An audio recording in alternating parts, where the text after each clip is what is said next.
I've made my way through some valleys and desert, believing that I'd get lost.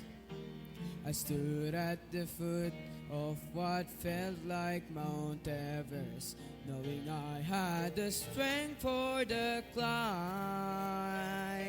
'Cause through every trial, each test and temptation, one thing is sure every time. Over and over, again and again, God is faithful. Over and over, again and again, through it all, He's made me able to stand and survive, to come through alive when it sure looked like I couldn't win. But Jesus is with me, so I'll claim the victory over and over again.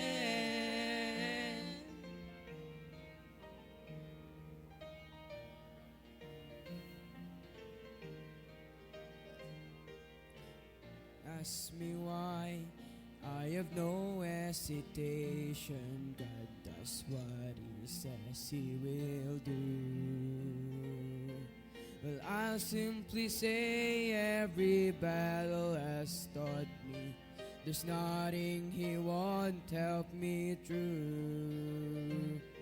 So why should I dwell on the hardships and struggles when I look just beyond them? I see the way this will end is with great celebration, and deep in my heart I believe. Over and over, again and again, God is faithful.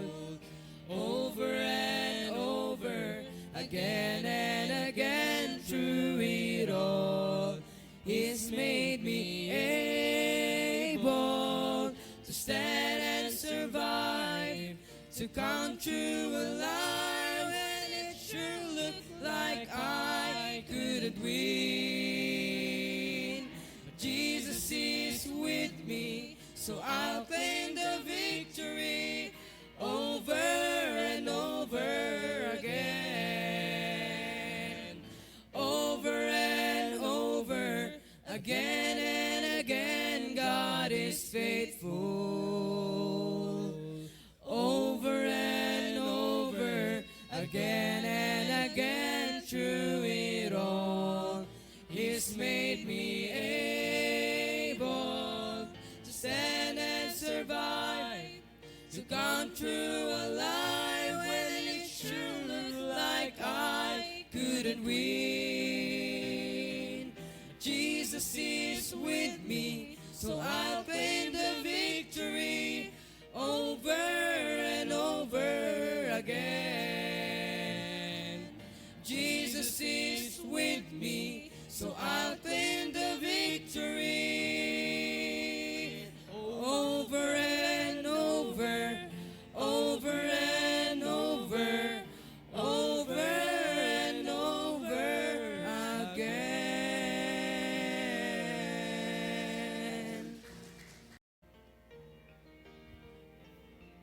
Yes.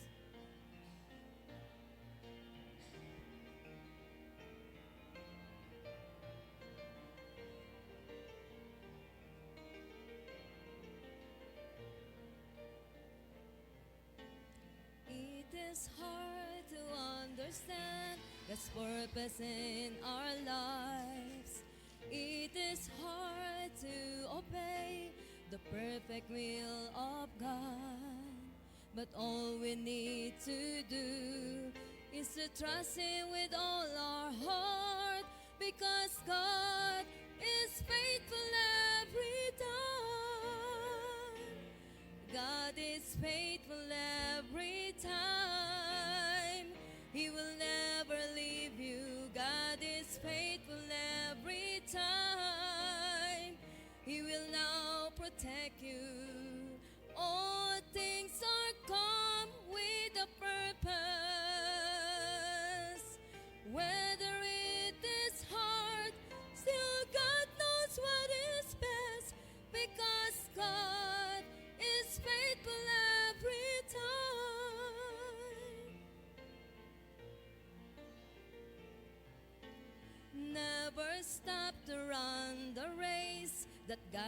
set before us.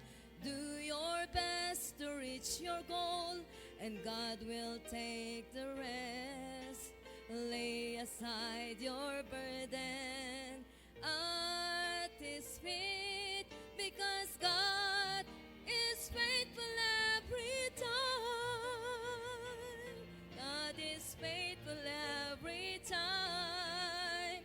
He will never leave you. God is faithful every time. He will now protect you. All things are come with a purpose. Whether it is hard, still God knows what is best, because God is faithful every time. Whether it is hard, still God knows what is best, because God is faithful every time. God is faithful every time.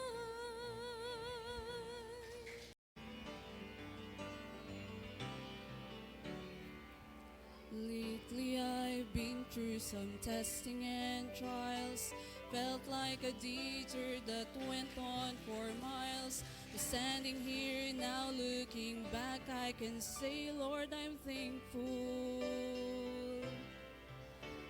Some storms I thought I would never survive, but here I am feeling so strong and alive. The darkness is past and the morning is bright, and I'm thankful. Lord, I'm thankful like David after Goliath, like Paul and Silas after the jail.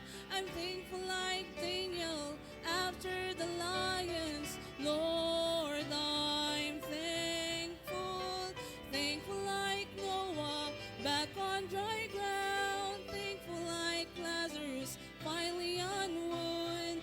Every beat of my heart wants to pound. I'm thankful, Lord, I'm thankful.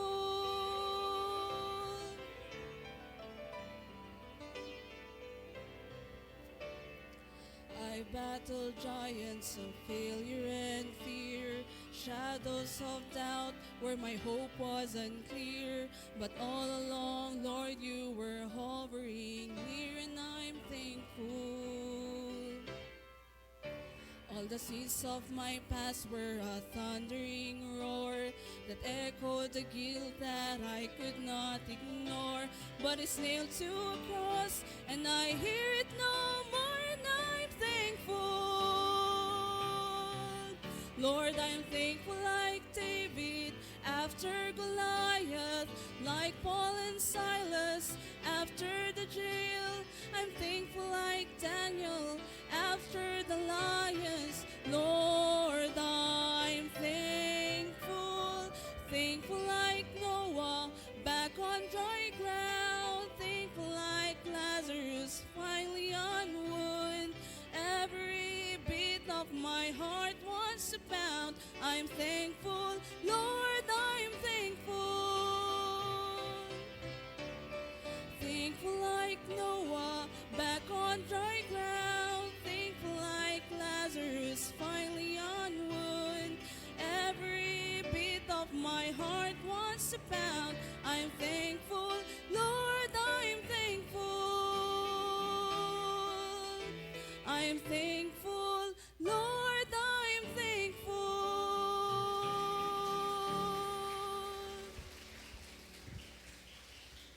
Amen. All right. Good songs we heard. Amen.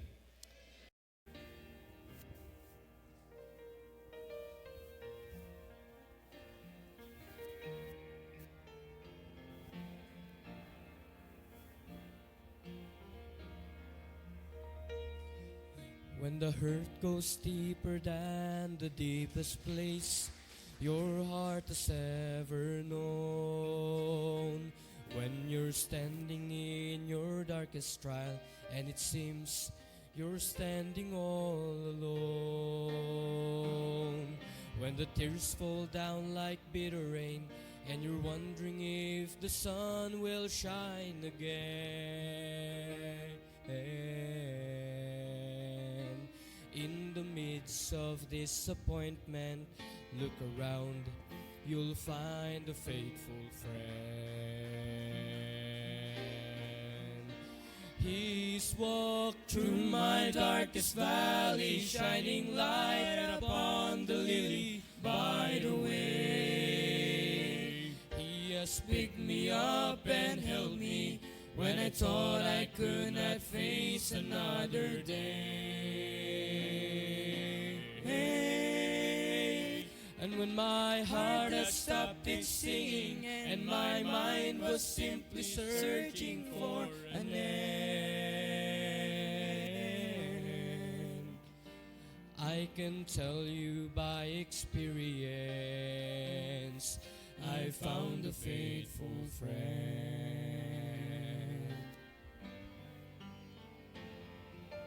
Jesus is a friend that sticks closer than any brother ever can. When the ones that you have trusted proven true, on Him you can depend.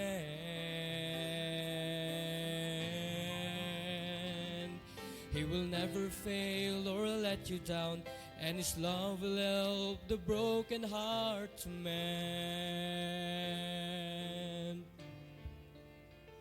So pick up the broken pieces and turn around, you'll find a faithful friend. He's walked through my darkest valley, shining light upon the lily by the way. He has picked me up and held me when I thought I could not face another day. And when my heart had stopped its singing and my mind was simply searching for an end,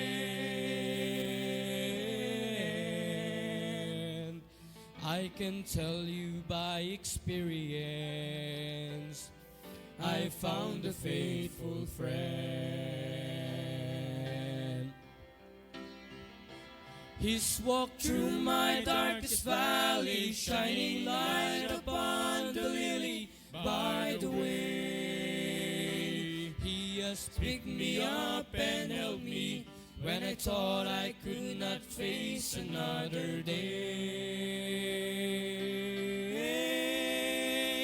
And when my heart had stopped its singing and my mind was simply searching for an end,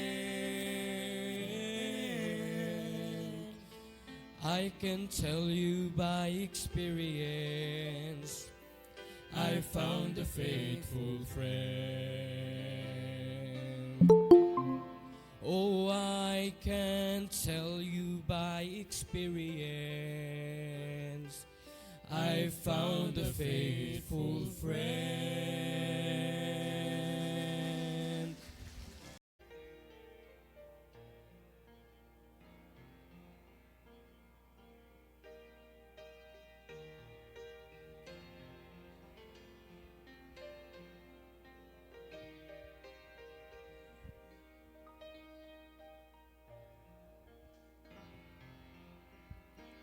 I feel the touch of hands so kind and tender.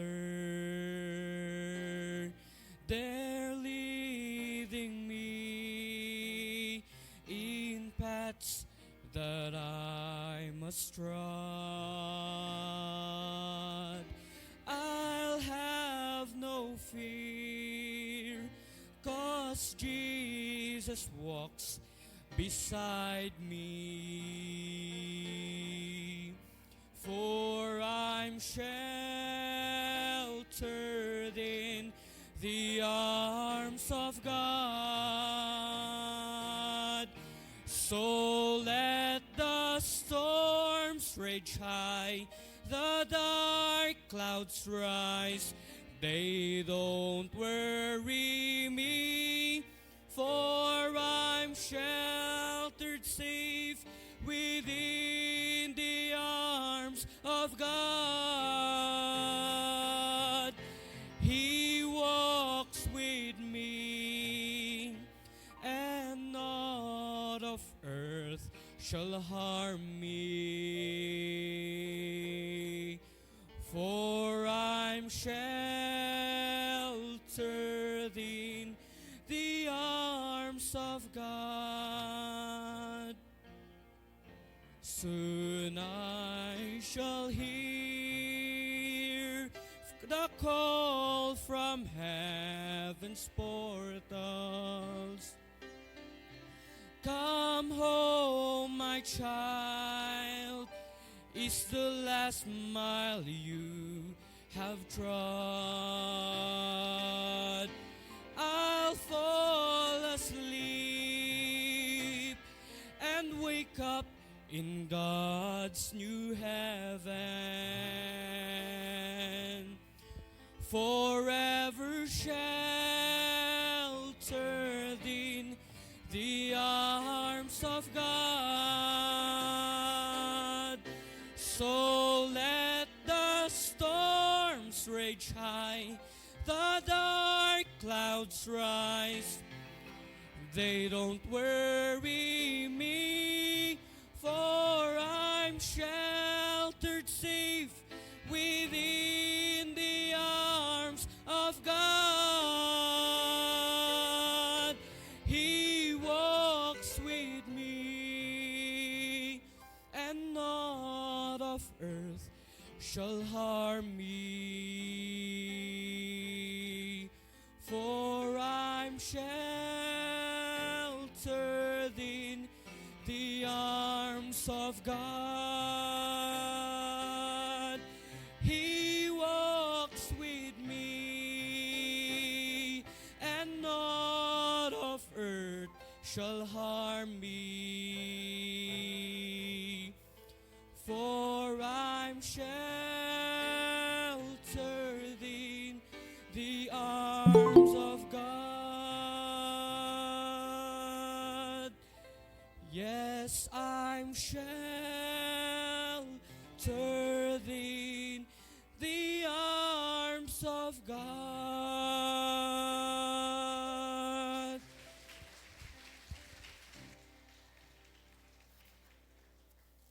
Salamat sa mga awitin.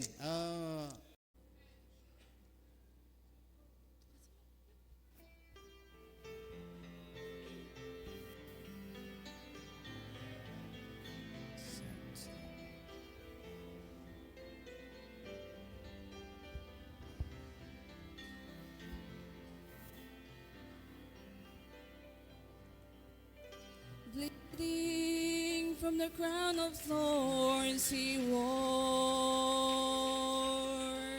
His heart was so heavy from the cross he bore. Wounded and weary, he gave his life and so much more. It was love that took him to the cross. Amazing love, amazing love. How could it be that God would give His Son for me to pay my sins and let me go free? Amazing grace, how sweet the sound. I once was lost, but now I'm found.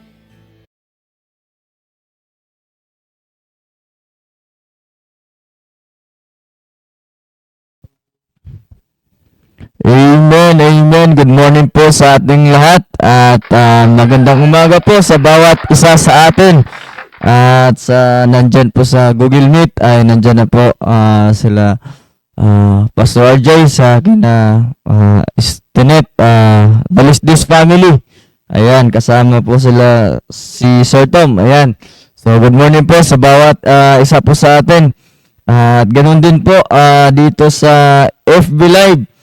Sa mga naka-Facebook Live natin ay magandang umaga sa inyong lahat at babatiin ko lang yung 11 viewers natin dito sa FB Live. At meron dito na sila Rialin Lagadan. Good morning, ma'am. Ma'am Emilia. Good morning, Ma'am Emilia. Sir Digno. Good morning, sir. Sir Gilbert Hofer. Good morning, sir. At si Ma'am Joyce. Good morning, ma'am. At si Ma'am Myra. Sa Luzon, good morning. Ma'am G. Abad Arong, good morning, ma'am. Diyan sa La Union. Then si Ma'am Flor Solomon, ma'am. Good morning po. Diyan sa Japan. Then ang ating mahal na pastor. Yan, good morning. Sabi nga ng ating mahal na pastor sa mensahe niya sa FB Live natin, naimbag na morning kakabsat, gising at bangon na ang bawat pamilya at devotion na and be blessed this morning from the Word of God. Ayan, tama nga po yun. Kaya gising-gising na po tayo. Tama na yung tulog-tulog. Oras na ng pakikinig ng salita ng Diyos. It's time to eat the food from the Word of God. Ayan, napakahalaga po itong pagkain na ito spiritually sa ating pamumuhay. Na hindi lang tayo nabubuhay sa tinapay lamang, kundi tayo ay nabubuhay sa salita ng Diyos. Kaya mahalaga na umaga pa lang ay salita ng Diyos ng ating napapakinggan at busog na tayo spiritually. Kaya yun, magandang umaga po sa ating lahat. At si Sir Edgar, ayan, nandyan po si Sir Edgar. At sa Google Meet, ayan, nandyan si Ma'am Emilia. At ay Ma'am Geraldine. Ayan, Ma'am, good morning Ma'am Geraldine. Diyan sa US. Ayan. Yan, magandang umaga po. Yan. Diyan po sa inyo, Pastor. Ano po?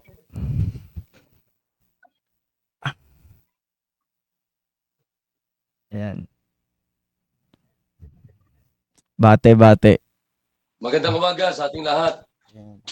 Naririnig ba kami dito? Ano? Yes sir. Yes po. Malinaw ba? Malinaw? Yes sir, okay po. Si Brad Edgar wala pa kasi siyang pumunta doon sa bilig. Dito kami sa bahay nila Brad Gito. Mga ano?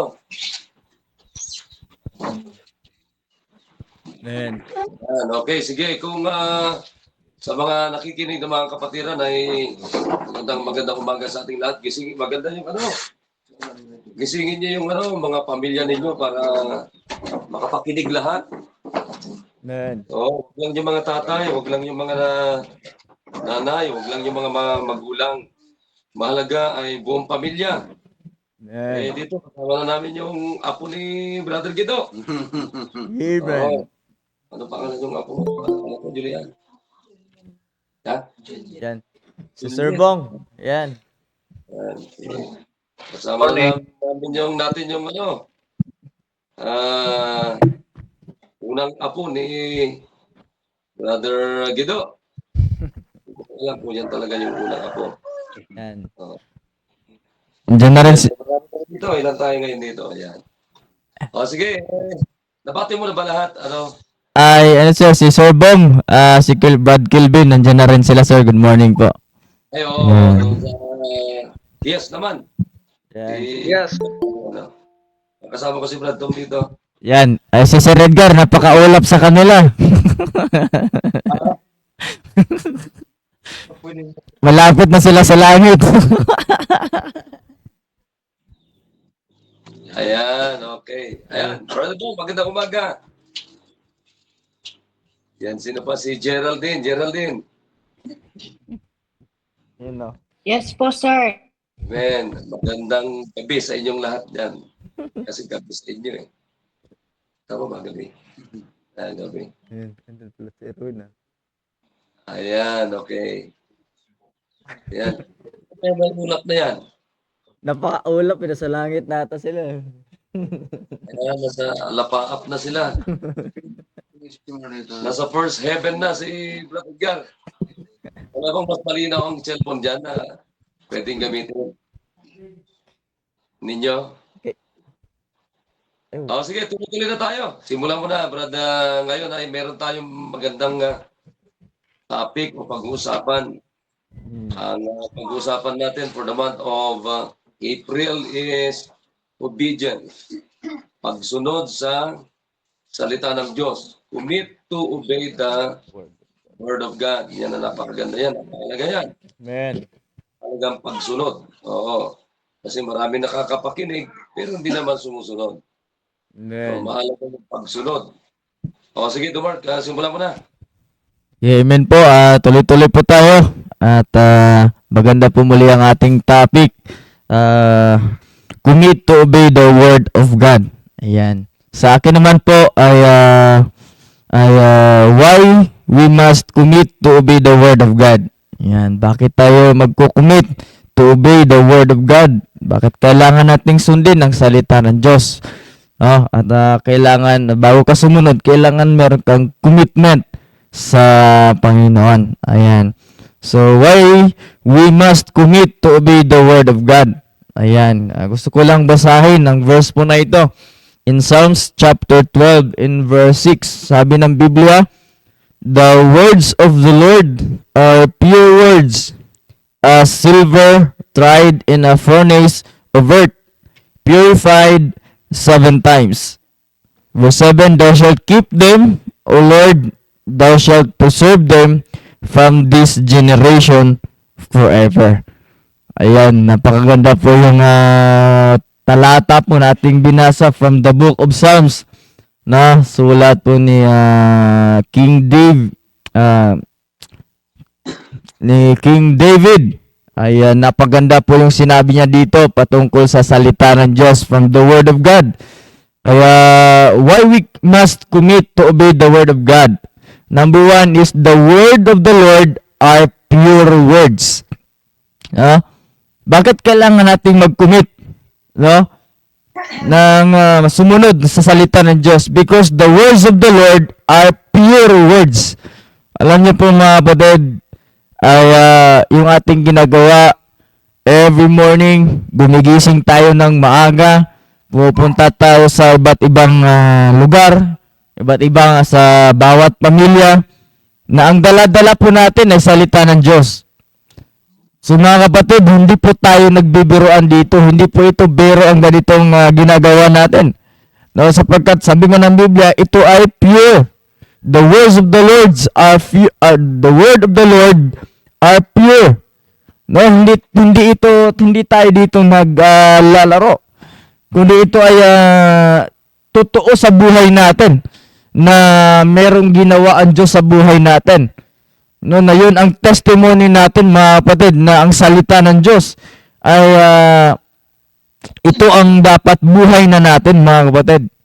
Kasi maraming iba kasi na parang wala silang pakialam sa mga ganitong programa. Hindi lang dahil sa hindi nila nakasanayan, talagang hindi na nila ginagawa. Hindi na sila nakikinig ng salita ng Diyos. Maliwanag ang sabi ng Biblia mga kapatid. The words of the Lord are pure. Pag sinabi mong pure, talagang totoo yan mga kapatid. Hindi yan imagination lang. Kundi yan ay totoo na salita ng Diyos. Pero bakit marami pa rin hindi naniniwala? Pure na nga sabi ng Biblia eh. Diba? At ano pang sabi? Ang sabi, "A silver tried in a furnace of earth, purified 7 times." Bira ilang ano pa ba ang hahanapin natin na totoo ba ang salita ng Diyos? Ano sabi na, kung babasahin natin ng Biblia, purified 7 times. Saan ka maghahanap ng maganyan kapatid? Ang salita ng Diyos ay totoo, pure na pure sa buhay ng tao sa atin. Sapagkat ang nagsasalita dito na si David ay talagang nangyari sa buhay. May dami niyang testimony mula sa salita ng Diyos, mula sa kanyang pagsunod sa salita ng Diyos. Kaya wala dapat tayong ibang hahanapin sa buhay natin, kundi yung salita ng Diyos sa buhay natin mga kapatid. Kaya bawat naririnig natin sa pulpito, sa devotion natin every morning. Kaya napakahalaga eh. Mula Monday hanggang Saturday. Anong naririnig natin tuwing umaga? Words of the Lord. Diba? Pero maraming hindi nakikinig. No? Marami na. Dito, dito sa member dito ng simbahan, marami pa rin hindi nakikinig. Diba? So, ano bang kailangan ninyo mga kapatid? Para ang salita ng Diyos ay mailagay sa ating puso. No? Bawat isa sa atin, paano ba natin mailagay sa ating puso ang salita ng Diyos? Ano sabi ni David? Thou shalt keep them. Diba? Anong gagawin natin sa salita ng Diyos? Keep them. No? Ating pag-aingatan, ating isa sa buhay, ating ia-apply sa buhay natin mga kapatid. Kasi talaga, alam na, marami tayong nakikita pag hindi ka sumunod sa salita ng Diyos, ay mapapahama ka. No? Kung ang Biblia ang magtuturo sa atin, if you obey, blessing. No? If you disobey, pag hindi ka sumunod, curse. Diba? Diba? Napakaliwanag sabi ng Biblia. Napasimple lang eh. No? Tinuturuan tayo kung ano ang dapat nating gawin. No? Pag sumunod ka, pagpapala, blessing ang meron sa atin.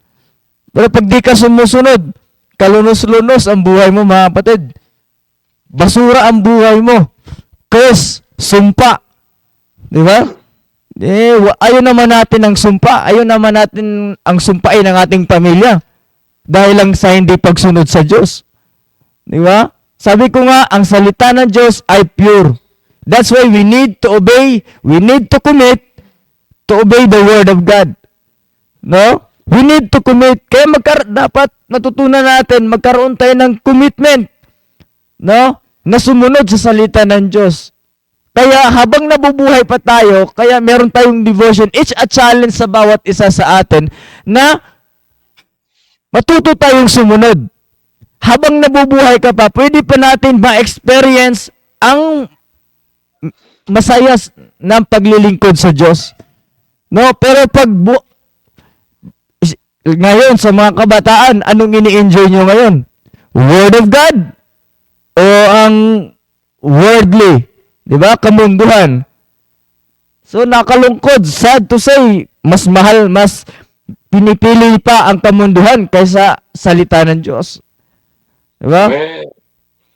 Kaya, tayo na mga kabataan na nandito ngayon, nananatili, ipakita natin sa kapwa natin, kapwa kabataan, na tayo ay good example sa kanila.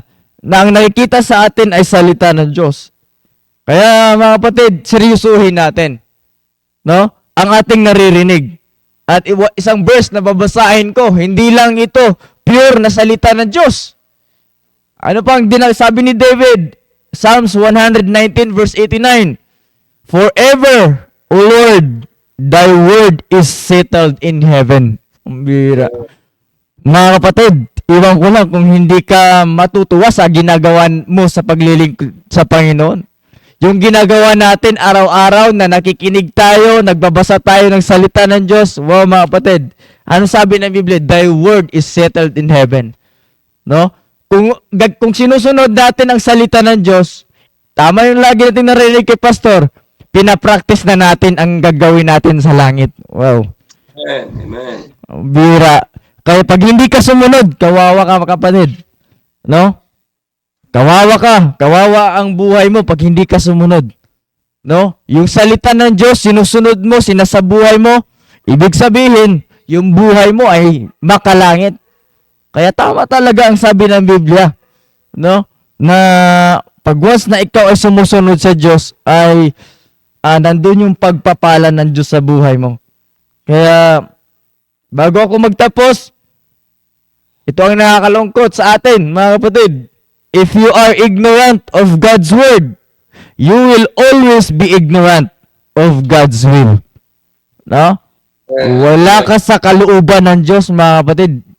No? Ignorante ka sa salita ng Diyos, may narinig ka na, pero parang hindi makikita sa buhay mo. My goodness mga kapatid, wala ang will ng Diyos sa buhay mo. Ano yung will ng Diyos? Ang daming will ng Diyos sa buhay natin. Una-una yung ating salvation, niligtas niya tayo. Pero parang hindi nakikita ng karamihan yun. Diba? Naging ignorante pa rin sila sa salita ng Diyos. Kaya mga kapatid, huwag tayong maging ignorante sa salita ng Diyos. Kundi, ang salita ng Diyos, isa sa buhay natin, i-apply natin, at maging blessing tayo. Good example tayo sa iba. So, I hope sa mga mensahe na yan ay meron po tayong natutunan. Thank you, sir. Amen, amen. So, napakaganda yan, yung binanggit ni Brother Dumar. Oo. Alam niyo, pagka tayo ay, if you're going to ignore the Word of God, which that must be the life of every believers. Hindi lang basta dapat naririnig ito, buhay dapat talaga natin ito. Kaya nga sabi ng Biblia, men shall not live by bread alone, but by every word proceeded out of the mouth of God. So hindi lang paniniwala ito, hindi, buhay talaga natin ito. It means, no word of God, no life. Amen. Isipin mo, paano kung hindi mo susundin yun? Eh di wala kang magandang buhay, siguradong buhay. Amen. Eh, malinaw naman yung sinabi doon sa verse 9 na binasa ni Brother Mark na purified 7 times. Why 7? Why 7 times? Because 7 is the perfect number of God. Amen. So it means perfect. We are all imperfect, but the Word of God is perfect. That's why it will make us perfect. The product of the Word of God is perfect. Kaya pag sinunod mo yan, eh talagang sigurado ka talaga yan. Walang palya yan. Walang palpak dyan. Amen. Madalas nararanasan natin yung palpak na buhay. Bakit? Eh kasi madalas sinusunod natin yung gusto natin. Kaya ngayon, ang lamang natin, tayo yung mga mananampalataya, tayong may Diyos na totoo, tayong may salita ng Diyos, eh, ang lamang natin, pwede tayong hindi pumalpak. Pwede tayong hindi maloko. Bakit? Eh, kasi may Biblia tayo na dapat sundin. Pero Amen. bakit nagkakanda loko-lokong buhay natin? Nagkakanda sira-sira. Di ba? Bakit? Eh, kasi hindi tayo sumusunod. Amen. Kaya mahalaga yung pagsunod. Sabi nga ng Biblia, obedience or to obey is better than sacrifice. Pag sumunod ka, hindi mo na kinakailangan magsakripisyo pa. Because obedience from the Word of God is better. Ibig sabihin, mas maganda, mas higit. Wala nang gaganda doon sa sumunod sa Panginoon. Sundan mo na namin yung plano ng Diyos. So, sundin na lang natin. Oh. Hindi mo kinakailangan pang mag-isip. Hindi mo kinakailangan pang magplano. Di ba? Susundan mo na lang. Oh. Meron na tayong eternal plan of God. Amen. Pagpapamilya, susundan mo na lang.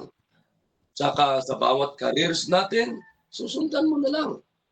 Amen. Sa bawat buhay natin araw-araw, susundin mo na lamang yan. Yung problema, hindi pa natin sinusunod. Yeah. Kaya nga dapat sa bahay sambahan, dapat nandun tayo ng linggo ng umaga, linggo ng hapon, Wednesday. Akalain mo meron pa tayong may mga freebies pa tayo, meron pa tayong discipleship service. Meron pa tayong devotion tuwing umaga. Abay, hindi pa magawa eh. Amen. Kaya naloloko ang buhay natin ng sanlibutan ito kasi nagpapaloko din tayo, hindi tayo sumusunod. Amen. Okay, sige, Braigar. Sige, sige, lang tayo ha. Sige, iksihan lang para makapagsalita tayo lahat.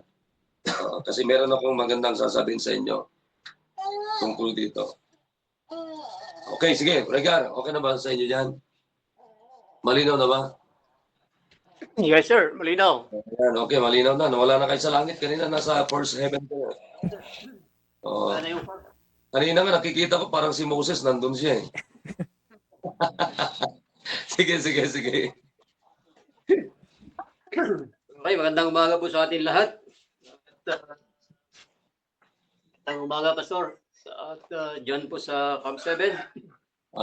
Saan kayo bahay devotion? Ay, dito sa harapan yung bahay ni Brad Buddy, sir. Ay, sige, sige. Extension. Yung cellphone yung gamit ni Kwan.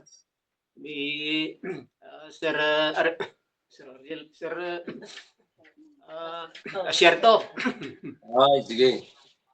Ito walang ulap, sir, yung cellphone niya sa akin meron. Okay, good morning po. Nasa FB Live at maging sa Google ay good morning sa ating lahat. Okay, at 3 minutes lang ako, sir. At napakahalaga po yung ating tinatalakay patungkol po sa ating commitment. Why go to church and commit to attend regularly? Sabing regular, talagang napakahalaga yun. Napakahalaga na ito yung makita natin. Okay, so let me start. Umpisahan ko sa Book of Ephesians, chapter number 4.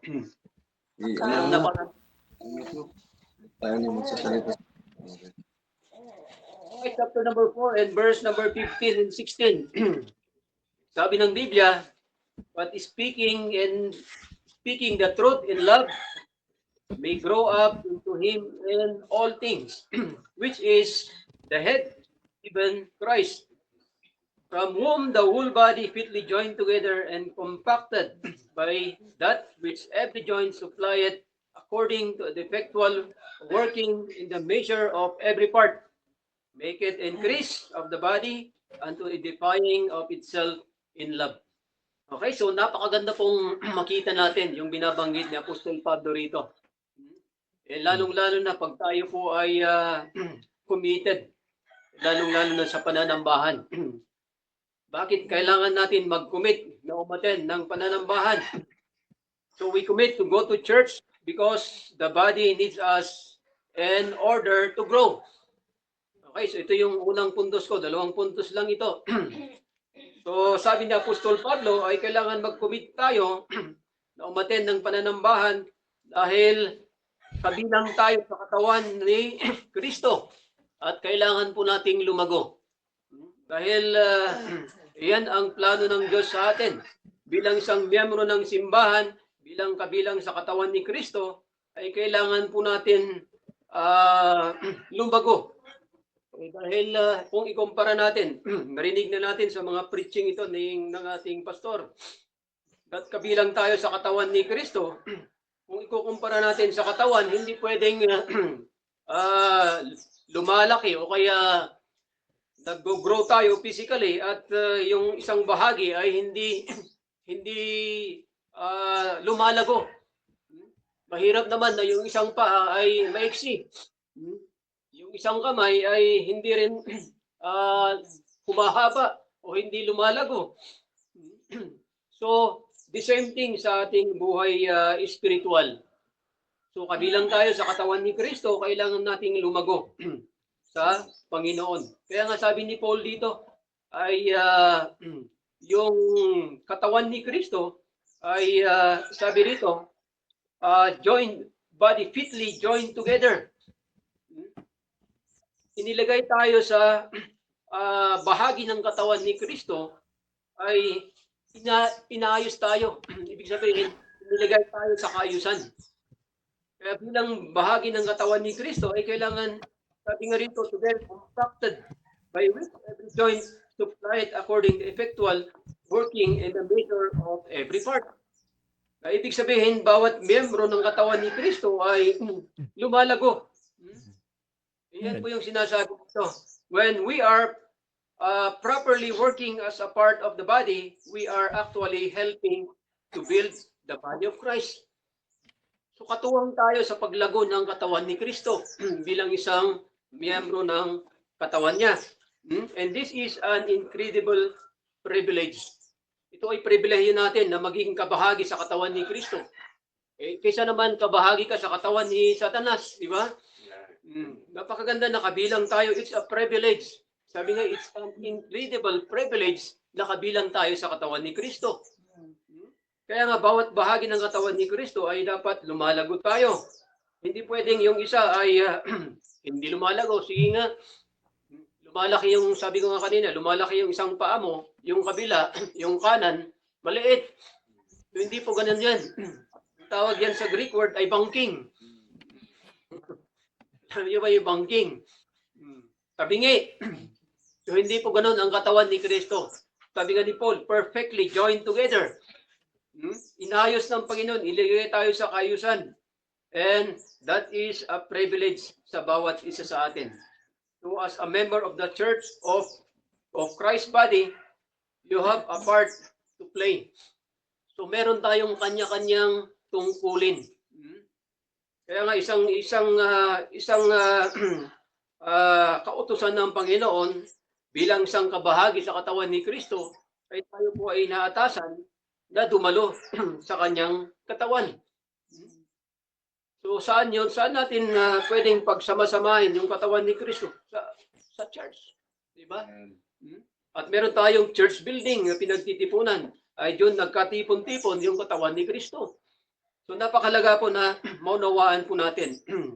Okay, so we commit to go to church because the body needs us.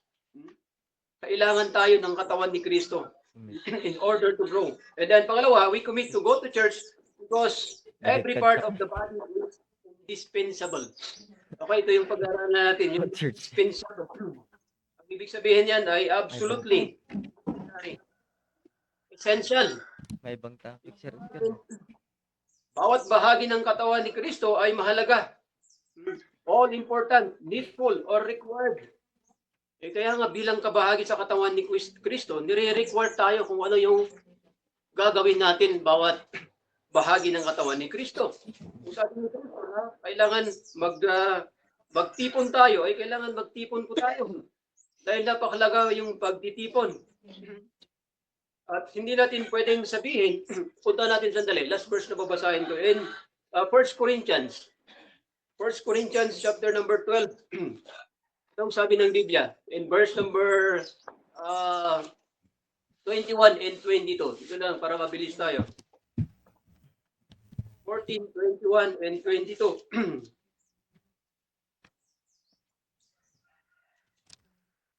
Okay, sabi rin ulit dito sabi ni Paul.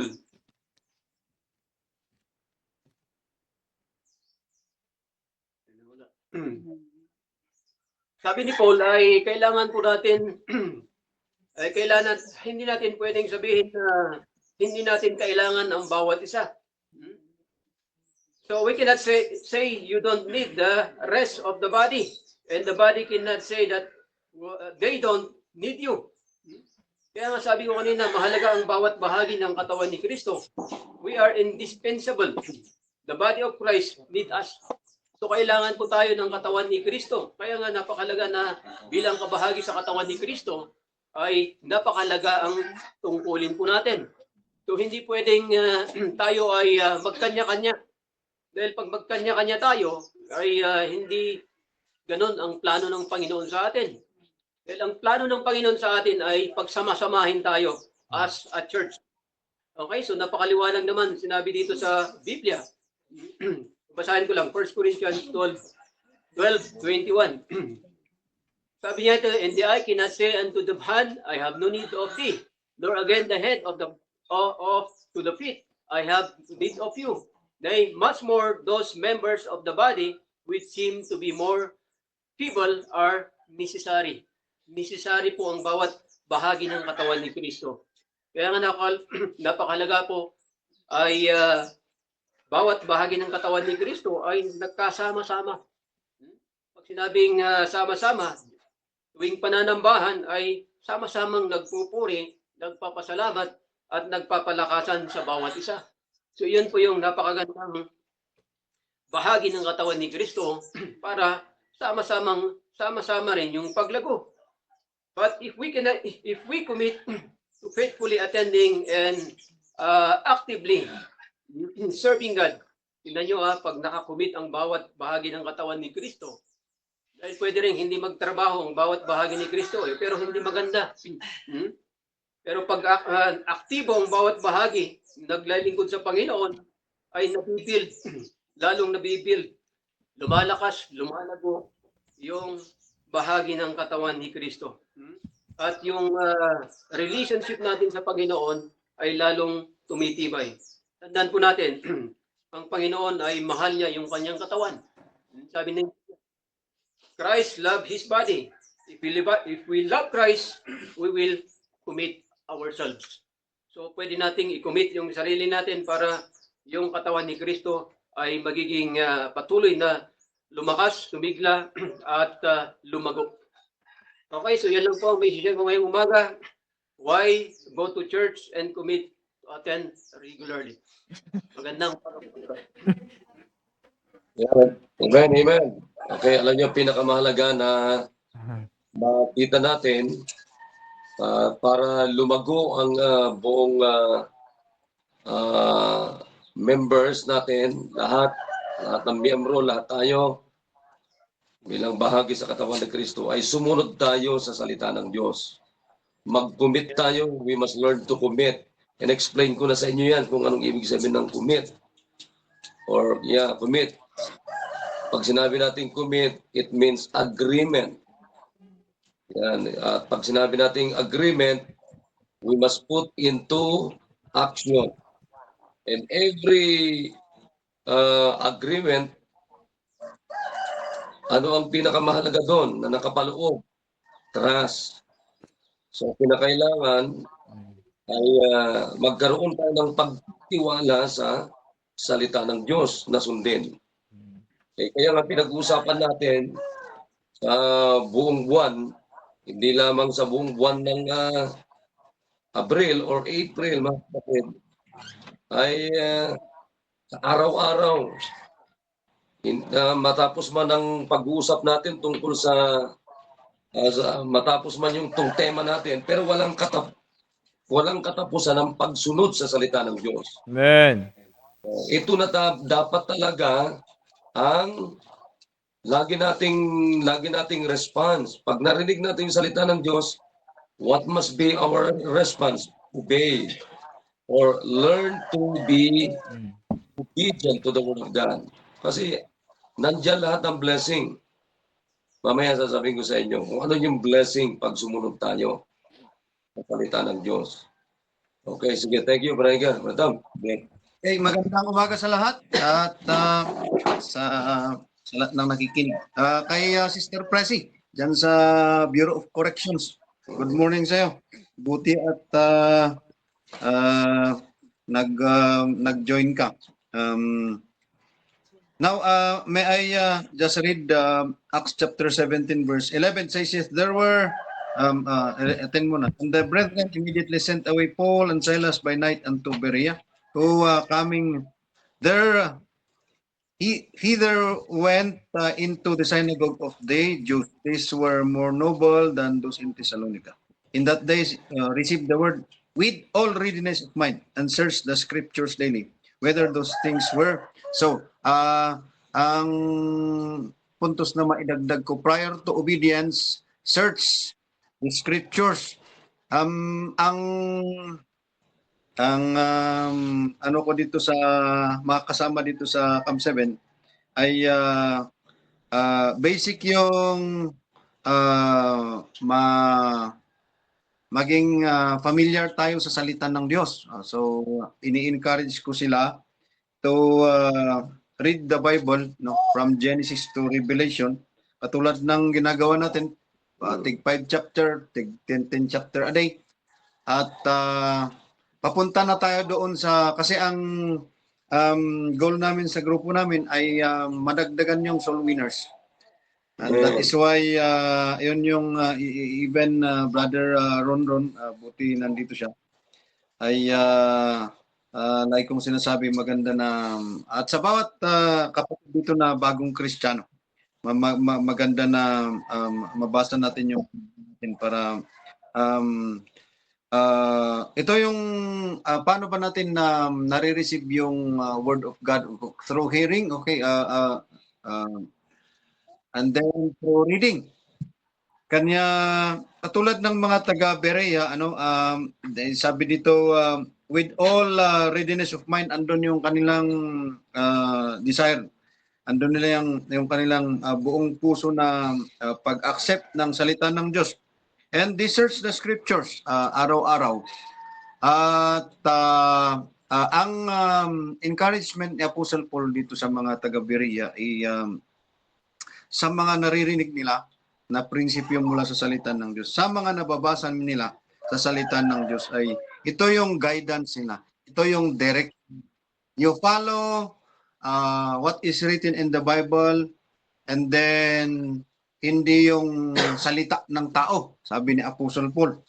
Which is very true kasi sabi nga ni classmate Domar kanina ay pure words to, ang salita ng Diyos. Purong salita ng Diyos. Kanya hindi tayo malilihis dito. Hindi tayo malilihis dito. Kaya ayan, I hope this ang goal namin hanggang June ay madagdagan yung aming soul winners. At ang maganda sa wisdom na nanggagaling sa salita ng Diyos, provided na ikaw ay andun yung readiness of mind mo nga, andun yung willingness mo to commit talaga, na magpasakop sa salita ng Diyos. How could you obey kung hindi naman labag naman sa sarili mo? Kanya ayun, para kahit papaano, as I said, may kabuluhan itong ginagawa natin. Kahit Sunday after church service, meron tayong pag-aaral patungkol sa soul winning. Kaya yung maging fruitful ang buhay natin talaga bilang anak ng Diyos pagka andun yung willingness natin na i-commit yung buhay natin, no? At nakakatuwa kayang sabi nga ni Pastor nung isang gabi, pag soul winner ka ay mahaba ang pasensya mo. Alam mong matututo tayong unawain ang mga bagay-bagay, even ang mga kasama natin. Kaya mas maganda yung ikaw nang uunawa kaysa ikaw yung inuunawa. Thank you so much. That's maturity. Amen. Thank you, Brother. Totoo yun. Pambira, alam nyo, hindi nyo lang alam na pag sinunod natin salita ng Diyos, grabe ang ginagawa ng salita ng Diyos pag sinunod natin sa buhay natin. Kaya ito, pag sinunod natin ang salita ng Diyos, hindi tayo abusuhin ng salita ng Diyos pag sinunod natin. Amen. Pero maraming naabuso na buhay, ibig sabihin ng naabuso, nasira na buhay kasi hindi sumunod sa salita ng Diyos. Ako sasabihin ko sa inyo. O sige, dito muna tayo. Dito tayo sa Deuteronomy chapter number 11. Lagi natin naririnig ito. Maganda to. Gisingin nyo na si Belte. Yan. Nakatulog eh. Gising kayo. Patulog-tulog kayo. Doon tulog din eh. Tanggalin nyo kasi yung mga hood ninyo. Tanggalin nyo. Yan. Kasi ini-invite kayo ng pagtulog yan.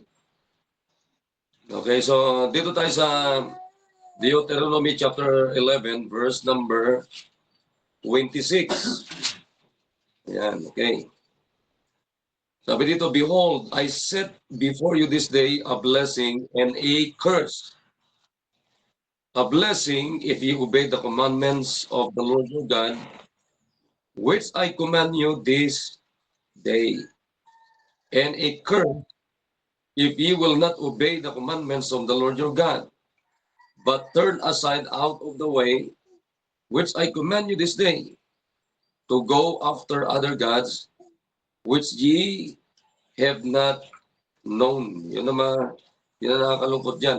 Magbigay lang ako sa inyo ng konting background dito sa binasa natin. Dito sa binasa natin, makikita natin dito sa ating binasa, ay ito yung panahon na ang mga anak ng Diyos naglalakbay sila from Egypt going to Promised Land. Okay, sabi ng Panginoon sa kanila, pag nilakbay nyo ito from Egypt going to Promised Land, ano yung Promised Land? Yan yung sinabi ng Diyos sa kanila na pangako ng Diyos na ibibigay sa kanila na lugar, panahon pa ni Abraham. At ang lugar na ito, sabi ni Biblia, a land floweth with milk and honey. Yan. Tandaan nyo yun ha, anong klaseng lugar ito? Saan sila dadalhin ng Diyos? A land floweth with milk and honey. The best place for them. Now, pakinggan nyo rin. Nung tinanggap natin si Kristo, ay meron din tayong lugar na the best na lugar na pagdadalhan ng Diyos sa atin. Una, nung iniligtas tayo ni Kristo, tinanggap natin si Kristo, naging anak tayo ng Diyos. So inalis na tayo. Maganda yung topic namin kagabi, itong kila Brother Bong eh. Topic namin ay sanctification, setting apart from the world, from worldliness to godliness, from unrighteousness to righteousness. From mula doon sa hindi tamang simbahan, dinala tayo ng Diyos sa tamang simbahan. Yan. So sinet apart tayo ng Panginoon, hiniwalay tayo ng Diyos. Exactly, ganun din ang ginawa ng Diyos sa kanila. Mga Israelites. Ano sabi ng Diyos sa kanila? Doon kayo. O hindi na kayo dito sa Egypt, doon na kayo sa Promised Land. Yan. Anong klaseng lugar?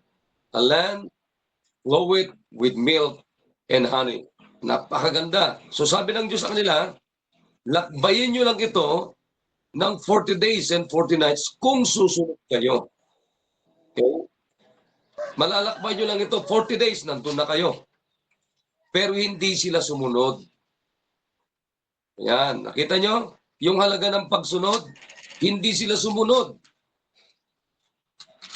At yung hindi nila pagsunod na dapat lakbayin nila ang Egypt, the land of Goshen, going to Promised Land, Canaan, isipin mo 40 days lang dapat yon.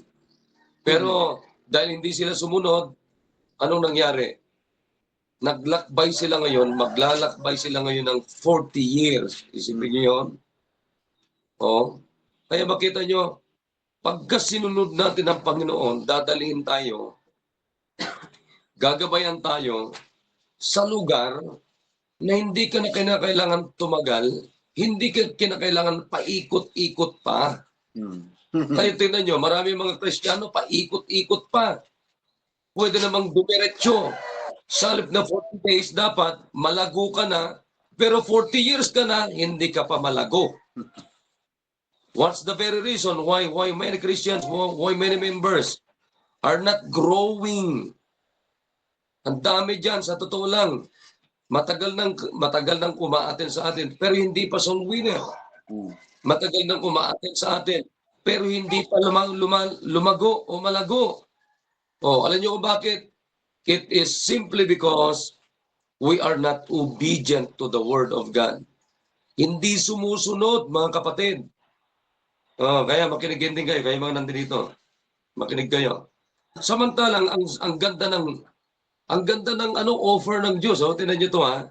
Anong sabi niya? Sige, pag sumunod kayo, behold, I set before you this day a blessing and a curse. Now, unang tanong, who set blessing and a curse? God. God. Not you and not me. Sino ang nakakaalam kung blessing yung tatahakin mo o cursing yung tatahakin mo? It is God. Tandaan niyo yan. It is God who set blessing in a curse. Di ba? Kaya nga hindi tayo naniniwala sa swerte-swerte, malas-malas. Hindi tayo naniniwala sa ganyan. Okay? Alam nyo, napakasimple lamang ang Diyos, ang salita ng Diyos. Pag sumunod ka, blessing. Pagka hindi ka sumunod, The curse, di ba? Kaya sabi ng Diyos dito, verse number 27, a blessing if ye obey the commandments of the Lord your God, which I command you this day. Oh, blessing ang mararanasan ninyo kung sumunod kayo, sabi ng Panginoon. Anong ibig sabihin ng blessing? The implication of the word blessing from that verse is prosperity. Amen. O sige nga, sinong ayaw na mag-prosper ang buhay? Wala ayaw. O ano naman ang ibig sabihin ng curse? The word curse, it means vilification. Vilification. Ibig sabihin, pag-aalipusta. O sinong gustong tao na maalipusta ang buhay? O, it means vilification, it means abuse, maaabuso. Yan. Character assassination. Vilification means character assassination. Ibig sabihin, papatayin ka,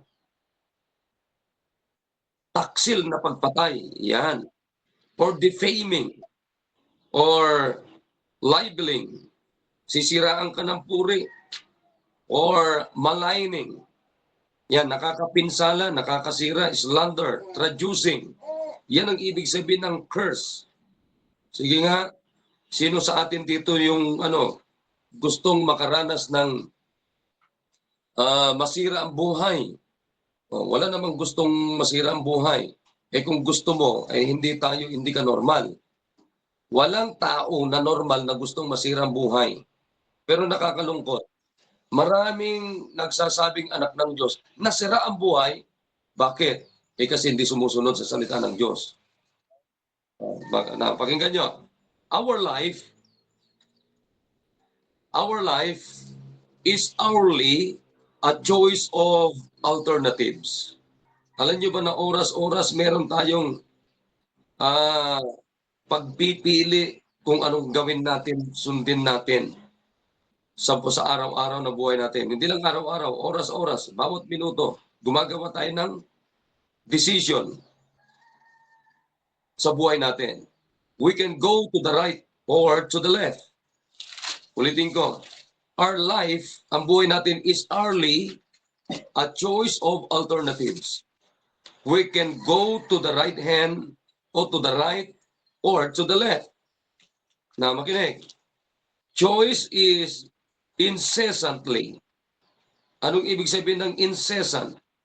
Walang hinto. Alam nyo ba ang pagpili natin sa buhay natin na dapat nating sundin? Tuloy-tuloy yan. Walang tigil.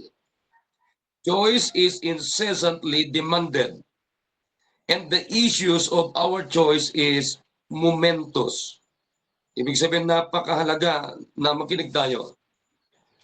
Yung pagpili natin sa anumang bagay na susundin natin sa buhay natin, napakalaga. Pwede kang pumili na susundin mo, pero palpak. Mali. Pwede ka rin pumili na dapat mong sundin sa buhay mo na tama. O kaya nga nag-uusap tayo ngayong umaga mula sa salita ng Diyos. Bakit? Para alam natin kung paano tayo pumili para i-bless ng Diyos yung buong maghapon natin, araw-araw na buhay natin, mag-prosper tayo at maging sa buong taon at taon-taon. Pwede tayo mag-prosper. Oo. O isipin nyo, ano sabi ng Biblia? Very simple. A blessing if you obey. Now, let me clear what the word obey means. The word obey means to hear intelligently. Now, the very implication of this word is attention. So, it means we must learn, every believers must learn to give attention to the Word of God. Ang problema kasi, hindi tayo attentive. O katulad ngayon, maraming tulog ngayon, maraming inaantok. Alam mo, pagka inaantok ka, ibig sabihin, hindi ka attentive. Oh. Amen. Palagay nyo dito. Tumigil ka dito eh. Ha? Tingnan nyo ha. Mula sa mga nandun dyan, mula sa village, mula sa lahat ng mga nakikinig ngayon. Halimbawa kaya, ha? Mamimigay tayo, lahat ng mga host, mamimigay kami ng tig-isang gold bar sa lahat ng nakikinig. Meron kayang hindi attentive. Di ba? Pati siguro yung mga anak nyo na bagong kapanganak na attention kasi magbibigay ng mamimigay ng mga gold bars. Si Pastor tsaka si Brad Tom. Walang inaantok, di ba? Everybody is naka-attention lahat. Pero makinig kayo. Alam nyo ba itong pinag-uusapan natin? This is better than fine gold. This is better than rubies, mga kapatid. Itong binibigay natin sa bawat isa ngayong umaga. Ang problema, hindi tayo attentive. Pag sinabi natin obey, it means you must give your whole attention. You must hear intelligently. Anong ibig sabihin intelligently? Mga kapatid, ginagamitan mo ng isip. Amen. Ginagamitan mo ng pag-iisip. Ginagamitan mo ng puso. Di ba? Ang problema sa atin, hindi tayo nag-iisip. Palastik na buhay. Marami sa atin hindi nag-iisip.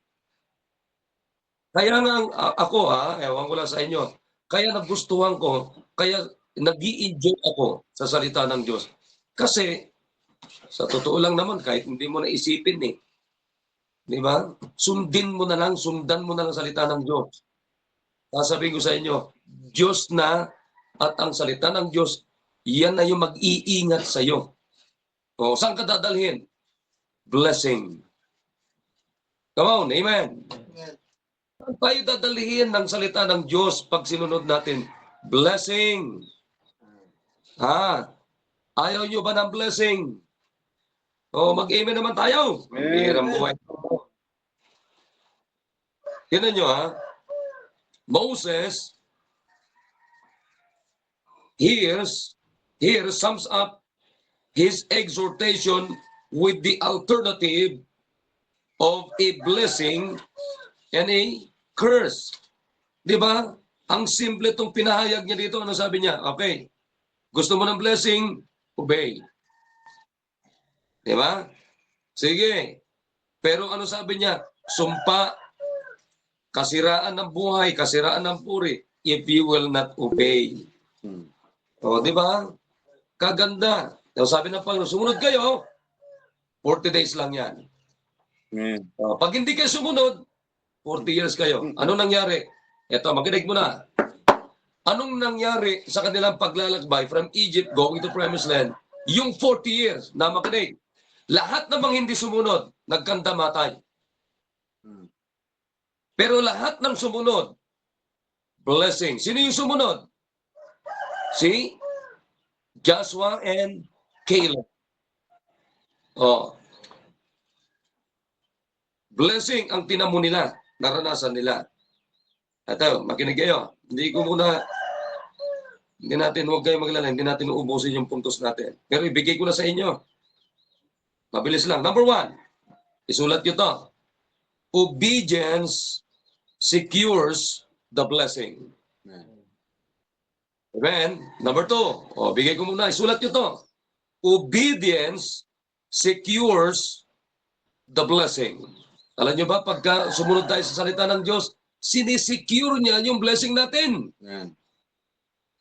Pinagtitibay niya, sinisigurado niya, pinapatatag niya para hindi masira yung ating blessing if ye obey.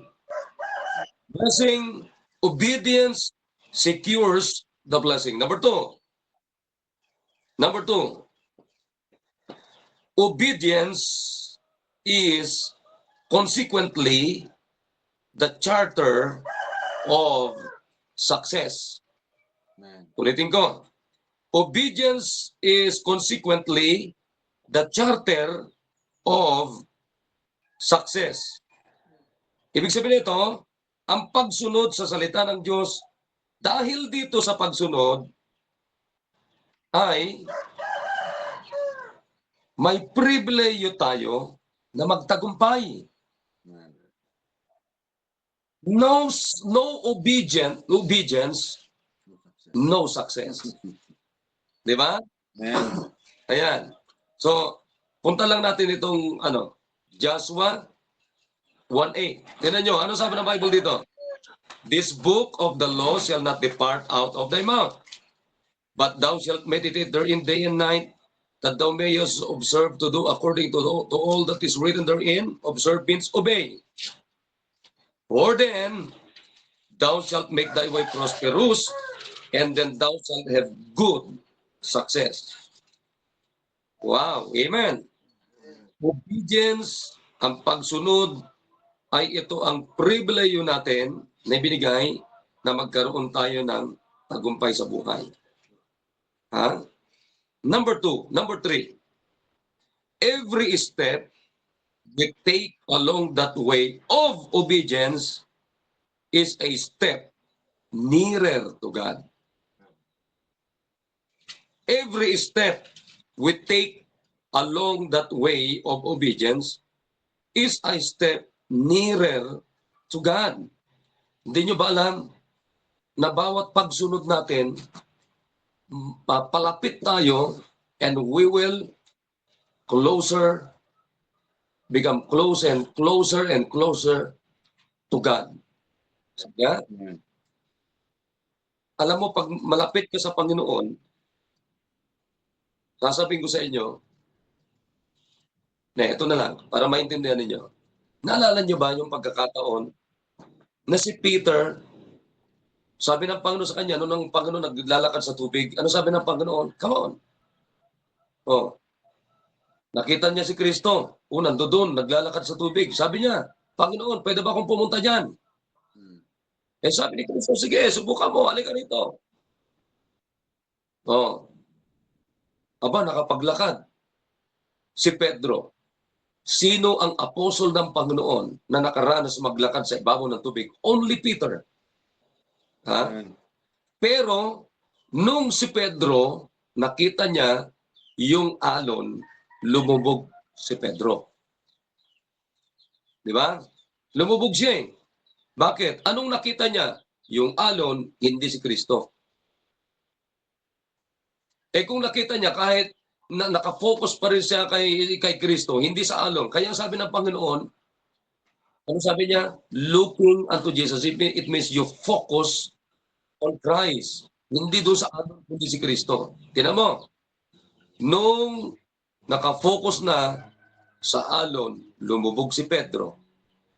Pero nung nakafocus siya kay Kristo, nakalakad si Pedro sa ibabaw ng tubig. Yeah.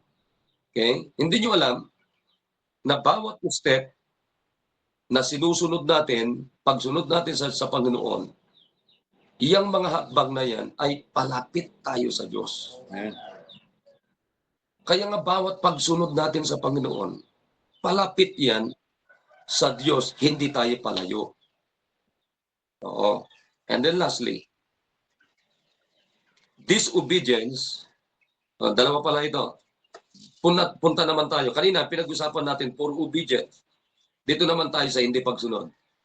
Disobedience brings degradation of our lives. Amen. Alam nyo ba, pag hindi ka sumunod, dadalhin ka sa hindi natin pagsunod sa salita ng Diyos sa mababang uri na buhay. Walang dangal. Ha? Walang dangal. Ito babasahin ko sana kaso wala na tayong oras.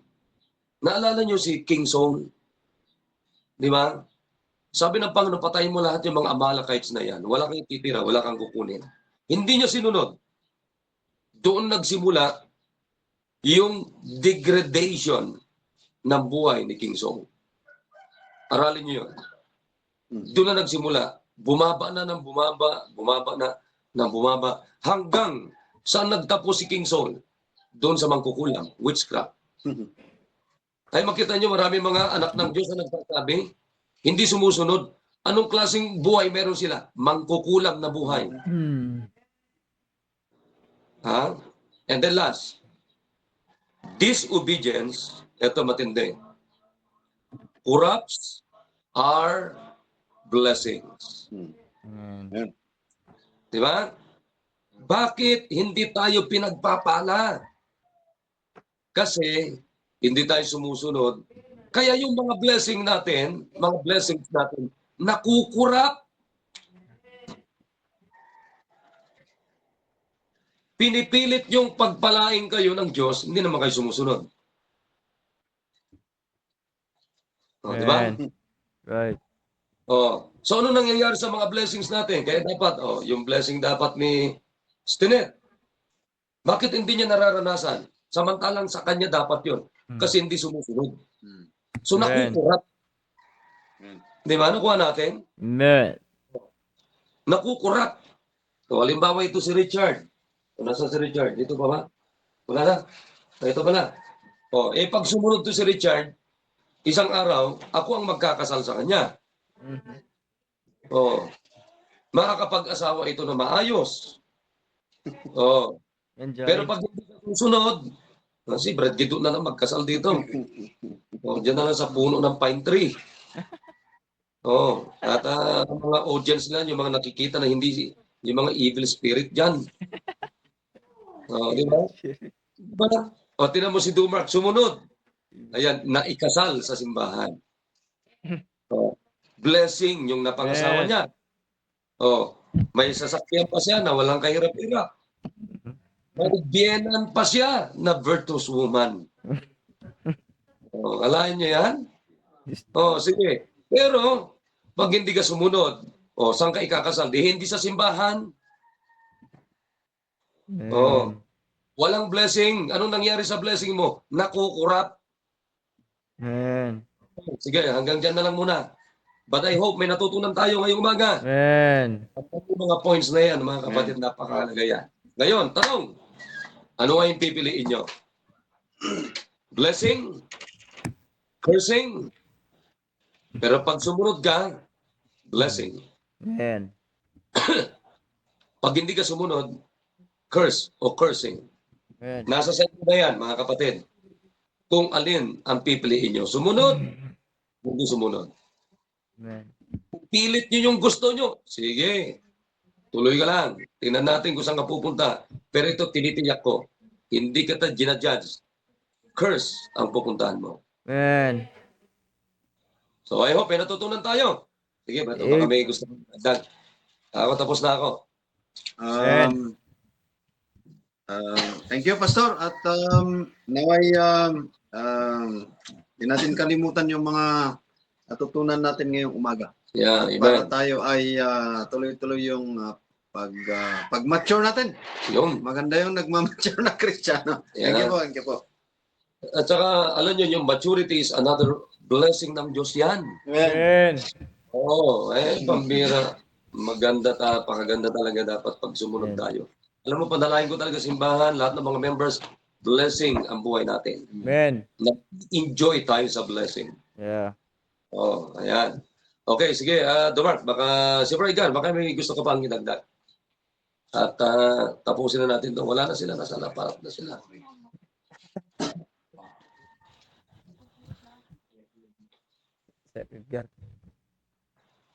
Wala na? Sige, Dumark, ikaw. Sir, basahin ko lang yung sinabi ni Sir Ariel. Napakahalaga ang salita ng Diyos sa ating lahat. Moral compass natin ito sa ating buhay. Yun, ay napakaganda talaga na maging masunurin tayo sa salita ng Diyos. So, salamat po sir sa mensahe po. Yan. Amen. Oo. Yan, so muli, maraming salamat sa ating lahat. At ano ko lang to, sandali lang naman to, sila Brother Judy, sila Ma'am Rachel, yan, sila Ma'am Flor. Ingat ka dyan sa Japan. Arigato. Ano ba ibig sabihin ng arigato? Hindi ko rin alam eh. Si Brother Val, sila Sister Myra, siyempre nandyan sila. Yan, si Braham Arizabal. Ayan. At saka si Gracia. Yan sila Sir Ariel. Sino pa? Si Richard June sa Ilocos. Good morning sa inyo dyan. Si Brother Gary. Yan. Si Brother Jonas. Yan. Yan. Of course, si Brad Juni. Okay, sige. So, muli, maraming salamat. Sir Geraldine, thank you. Anong masasabi mo, Sir Emilia? Maraming sa ating lahat. Of course, gusto ko yung blessing. So, Yun. yun yung nagdadrive tayo na sabi niyo maging closer tayo sa Panginoon. At yun lang po. Amen, amen. Ayan, kasama din natin sila Brother Bong, kanyang pamilya. Opo, good morning po. Sila Brother Kelvin. Ayan, dyan sa church at dito. Marami din kami dito. Oo. O, sige po, at tuloy-tuloy na tayo. Huwag niyong kakalimutan ngayong araw na ito. Ngayong araw na ito ay pupunta ng area, mag-soul winning, magpa-follow up. At ganoon din sa ating service mamaya. Yan, service mamaya. Sandali, pakinggan natin. Sandali lang naman to, sapado naman ngayon. Anong masasabi mo, Sister Rachel?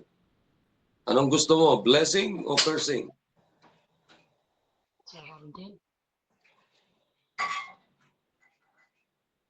Sister Geraldine pala. Ano masasabi mo? Pareho po kami blessing, Pastor. Yeah, amen. Oh, dapat ako magkasal sa iyo ha. Pag mag-asawa ka. Ha? Yan, biro lang ha. Si Brother Bong, sigurado to si Brother Bong, gusto na ito blessing. Yan. Sa libang niya. Thank you po, Pastor. Amen. Amen. Okay. Sige, pray tayo, pray. Brother, pray tayo. Kararag tayo, Lord God. Thank you so much sa kabutin nyo sa amin, Panginoon. At Okay po.